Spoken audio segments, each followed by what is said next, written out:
Good morning guys, welcome back to the channel and another driving video. I'm in good old Silvia again. Anybody who doesn't know, it's my Mark II Cav 1986. So yeah, just doing a little driving video, driving to work, so you can see what it's like to drive a Mark II Cavalier.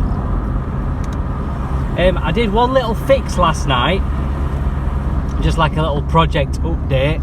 Little update on Silvia, because one thing that I'd mentioned in a previous video is a few little things that I've got wrong with Sil, little things that aren't working, and one of them was my dashboard illumination, and I couldn't for the life of me fathom out why I couldn't get my dashboard lights to work. You know, rev counter, speedometer, fuel gauge and temperature gauge were not illuminating when I turned headlights on.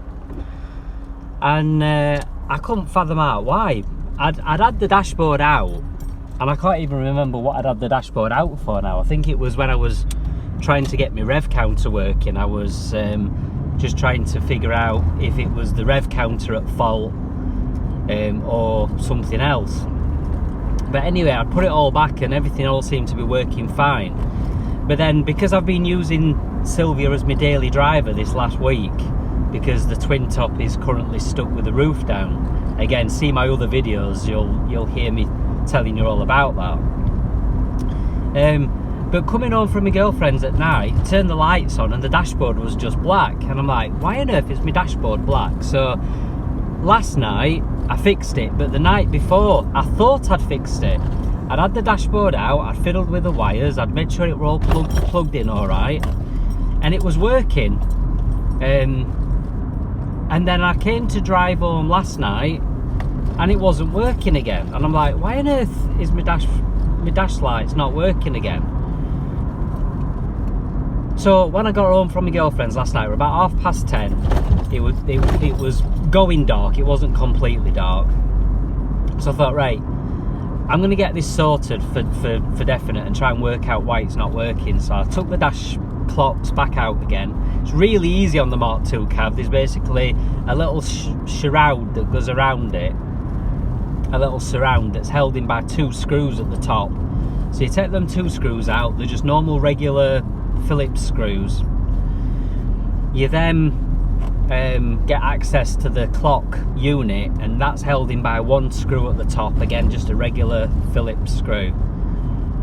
You tilt it forward, you put your hand round the back, unclip the drive for the speedo, and then there's a multi-plug that does all the other warning lights and everything on the dash, and there's a little separate wire that plugs on for the illumination, and that little separate wire for the illumination was plugged on. So I'm like, right, well, the wire's plugged on, I don't understand why it's not working.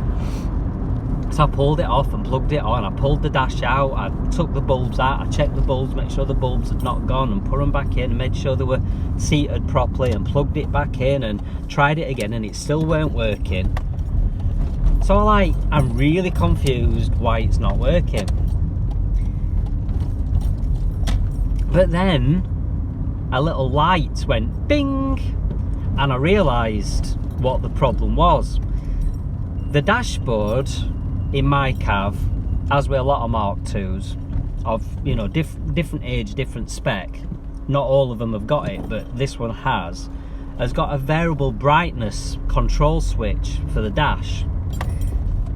Now I made sure that was turned up to full, because obviously if that was at fault and it was turned down, then that'd explain why the dash was either not on at all or just so dim that it was not, you know, you couldn't see it because it was just so dim. But I'd already checked that.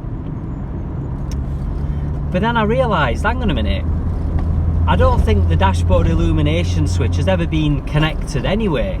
Don't think it's ever been connected, because I don't think it's ever worked, because it's one of them things that always stops working on Mark II Cavs. I don't know if anybody out there has got a Mark II Cav where the variable dash brightness still works. I don't know. I'm sure if somebody's watching this and theirs does still work, they'll soon comment and let me know. Mine still works. but mine never has.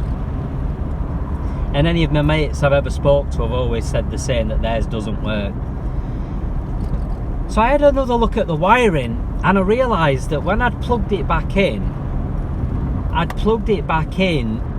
with the variable switch back into the circuit, whereas previously it wasn't in the circuit, it had been bypassed. Because basically there's a wire that comes from the loom which plugs straight onto the dashboard for the illumination on normal Mark II cabs. But then that wire plugs into another wire which goes to the variable switch, and then there's a wire from the variable switch that goes to the dashboard. But if the variable switch don't work, you can just bypass it and plug the switch from the loom directly onto the clocks. And that's obviously what had happened in the past, and the switch had been bypassed because the switch don't work. So once I bypassed it, dashboard works, yay, I've got an illuminated dashboard again, and it all is good and all works. So I'm like, oh god, it was something so chuffing simple. All it was the wrong plug was plugged in. And that's all it were. Something as simple as that. And I've now got an illuminated dashboard again. So next time if I ever have to take the clocks out again, which I'm sure I will do at some point, at least I know now, make sure I plug in the wire that comes straight from the loom and ignore the one that comes from the variable switch. So there you go, a nice little quick simple fix that actually took longer to fix than it should have done, but at least it's done, and at least I can now see my clocks at night when it's dark. So one little fix. Next fix I want to get done is me rev counter, because my rev counter is really intermittent, and it's actually the reason why I'd had the clocks out in the first place, was to try and figure out why my rev counter wasn't working. Because for ages it's been bouncing about. I mean, like at the moment I'm doing 55 going on for 60. I'll obviously have to slow down because they've got the 50 zone on at the moment, so I'll have to slow down. But my rev counter's only showing at like 1600 RPM, which is obviously not right at this speed. And it keeps dropping down to 0, and then it's jumping back up and bouncing about all over the place, which is obviously not what it's supposed to be doing.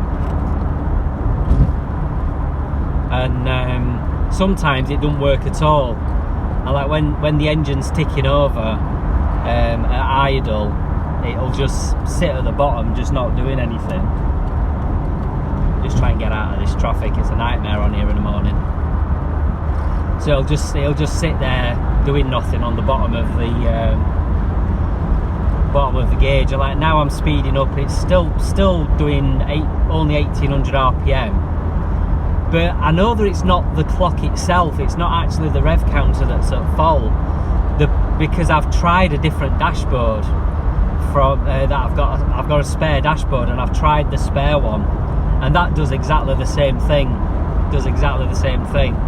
Now the chances of having two dashboards where both rev counters don't work is quite slim.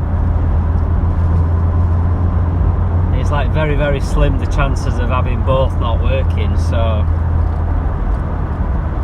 I think there must be some kind of voltage regulator or something from the coil.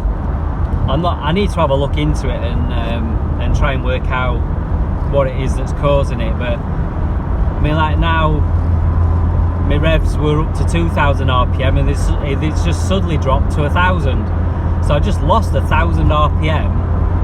Oh, 1500. Oh, back up to 2000. Back to 1500. Back to 1000. Yeah, so it's safe to say my rev counter don't work anyway. So that's one of the other little fixes I need to get sorted. My electric window switch for the passenger side, I mentioned that in one of my previous videos these last few days. The switch was worn inside on the driver's switch, and I took it all to bits, and I've done it before many years ago, probably about 10 years ago. I took it all to bits and lubricated it all, because the drivers electric window switch was really stiff, and it kept getting stuck, and I dismantled it all, and I cleaned it all up and I lubricated it, and I got it working spot on, and it's lasted all these years. And then this literally in the last few months, it started feeling really sloppy and really weird, and then it kept getting stuck in the down position, and you had to wiggle it about to get it up, and so I took it all to bits again, and the little ball bearings had moved inside, and it had all started coming apart. So I decided, right, let's try and get it fixed. So again, I tried to get it fixed, and I got it working. But what I'd done was I swapped the driver's switch for the passenger switch. They're both in the same unit, they're both in the same bank of two switches. But I think it's the actual rocker switch itself that's worn, so it moves around more than it should. And I'd swapped it so it was on the passenger side. So the driver's one now works spot on, and the passenger one felt a little bit loose and sloppy because, as I said, the switch is worn. But now the switch has just stopped working altogether, and the ball bearings, you can tell, have moved inside again, and it's all gone totally to pot. So yeah, I can't open my passenger window at the moment because of the switch. I have got a spare set of switches that came from a Cavalier, which are the front and rear switches, so it's 4 switches all in one switch pack, and I think that's got the same plug, so I can temporarily put that in so that I can at least use my passenger window. And again, I'm reiterating what I've already said before. I have thought about converting the rear windows to electric, because I've got all the motors, I've got all the wiring from that Cavalier, but I've not wanted to modify Silvia beyond GLSI spec, because the GLSI is a very rare model, and the fact that she's got electric windows in the front, and only the front, is something that's quite unique, because the CDI and the Cavalier, they've got electric windows front and back, and if you ever ordered electric windows as an optional extra on ones of this age, you got on front and back. Some of the earlier ones did just have them in the front, like the early CDIs, they only had electric windows in the front, but ones of this age had them front and rear. So if I fit the windows front and back, I'm taking away some of the GLSI specific original spec, and I don't really want to do that. I'd rather keep her as close to original as possible, because of it being such a rare model. So I don't know what to do, but I know that it is going to be difficult to find a new switch pack that's specifically just 2 switches, because even the ones that come from the Astra, like the Astra Bertone convertible, the Mark II, they don't just have the switches for the windows, they've usually got the switch for the electric roof as well. Unless I can find one that's got electric windows but a manual roof. But again, it's going to be quite difficult. But saying that, if I can get a switch pack that's got some spare switches in, I might be able to just literally take the rocker switch out, because as I say, I don't know if it's that bit that's worn or if it's the plastic housing that's worn that's causing the free play. If it's the plastic housing, I suppose I can actually use the plastic housing from another set of switches. So I could rebuild my original switch pack from any switch pack, I suppose, thinking about it. In fact, you know, while I'm talking, that's actually a bloody good idea. I've not even thought of that. So that's a good thing sometimes when I do these videos, because it gives me a chance to talk, and talking out loud helps me to think. So like there, I've just come up with a possible solution without really realising that I'd come up with a solution. So I've just given myself the answer. There you go. Thanks guys for your help.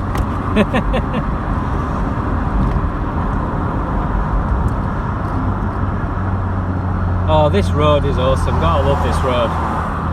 You know, I was talking to a guy in the comments. Apologies, because I forgot what your username was now. But yeah, I was talking to a guy in the comments on the one where I talk about the idiot driver in the Ford cab. And we were talking about how a lot of people drive like idiots, but they don't actually get anywhere any faster. And I mentioned a particular road that I drive on every day, where people drive on it way too fast, and they don't actually get anywhere, and they don't actually gain any benefit. And this is the road I was talking about. So if that guy is watching, hello, thanks for your comments the other day. Sorry it took me a month to respond to your comment, but yeah, this is the road I'm on about. It's called the Sheffield Parkway, and it's a 50-mile-an-hour limit, but it used to be a 70. It used to be a national speed limit. Being a dual carriageway, that means it's a 70 limit. And a lot of people still drive on it at 70. And you'll be driving along, and they shoot past you at 70, sometimes even faster. And it's absolutely pointless, because at one end where I've just been, there's the motorway roundabout, which is the junction 33 on the M1, and at the other end there's what they call the Park Square roundabout, and there's all these junctions, and there's all these traffic lights. So all these idiots who go shooting past you at 70 mile an hour, all they do is get to the other end and they're stuck in traffic. And I've seen it happen loads of times, where I've been cruising along at 50, and then somebody shoots past me at 70, and down at the next set of traffic lights I catch them up, and it's like there was absolutely no benefit to doing what they've just done. You know what I mean? There was absolutely no benefit to them doing what they've just done. They've just wasted the fuel, wasted the time. You know, I think probably the only time it is worth driving a little bit faster, I mean, obviously you shouldn't do because you're breaking speed limit, but the only time it is going to be of any benefit is at quiet times of day, when you might be lucky and you get to the traffic lights and you can get straight through the lights without any queues. I think that's the only time it could potentially be of any slight benefit. But even then, the next bit of road, there's about 3 sets of traffic lights in close succession, so you probably get stuck at them anyway. Very slim chance it'll get through all the lights without being stuck. But anyway, yeah, it just reminded me, because they're talking to that guy in the comments. I'll actually respond to him, and I'll tell him that I've just mentioned him. And again, sorry if you're watching this that I've forgot your username. It just sprung to mind because I'm driving on the road we were talking about. Oh, that's just reminded me of something else as well. White Octavia taxi in front. Yeah, I had a white Octavia taxi behind me last night, tailgating like an absolute idiot. It weren't that one, because that's obviously a hatchback. It were an estate that I had behind me last night. I can't stand tailgaters. I absolutely hate tailgaters. You know, cruising along, say we're 10:30 at night. It's a 30 limit road. I were doing 30, maybe up to 35 on my speedo, but like I said, my dashboard illumination wasn't working. And that's what I was talking about at the beginning of the video. My illumination wasn't working, so I couldn't tell 100%. I just had to go off the light from the street lights, but it did look like I was doing about 35. But anyway, this guy was tailgating me right up my backside, and proper pissing me off. So it just reminded me seeing that white Octavia taxi. The problem is, like, at that time of night, when there's a white car behind you and you can't tell what it is, it could be a police car. Because I've had that happen before, when I had a police car behind me, and it were a little bit closer than I'd like it to be. So I put my foot down a little bit, and then he put his lights on and pulled me over, and said and told me off that I seemed to be going a little bit faster than I should be doing. I'm like thinking, you cheeky sod, I only went a little bit faster because you were bloody tailgating me. because you were getting too close behind me, so I sped up. I mean, obviously I didn't say that to the copper at the time, but I always remember that. That's why I'm always careful at night that I don't put my foot down if somebody's a bit close behind, because you never know, it could be an unmarked police car. So yeah, anyway, that's why I hate tailgaters. I might do another video all about tailgaters. Anyway guys, I'm at work now, so I'm going to get off. So thanks a lot for watching. Please like, browse, subscribe if you've not already. I'm not going to beg you to, because it's your decision, but it would be nice to get some more subscribers and get my videos out to more people. I'm going to do more regular videos like this one. I mean, this is what, my 5th one this week, so I'm getting back into doing more regular videos, because I've had like a month and then another month and another month where I've not done any videos like other than one a month, so I'm going to do them more regular. So thanks for watching, thanks for sticking to the end if you've got this far, and I'll see you next time. Cheers guys, bye.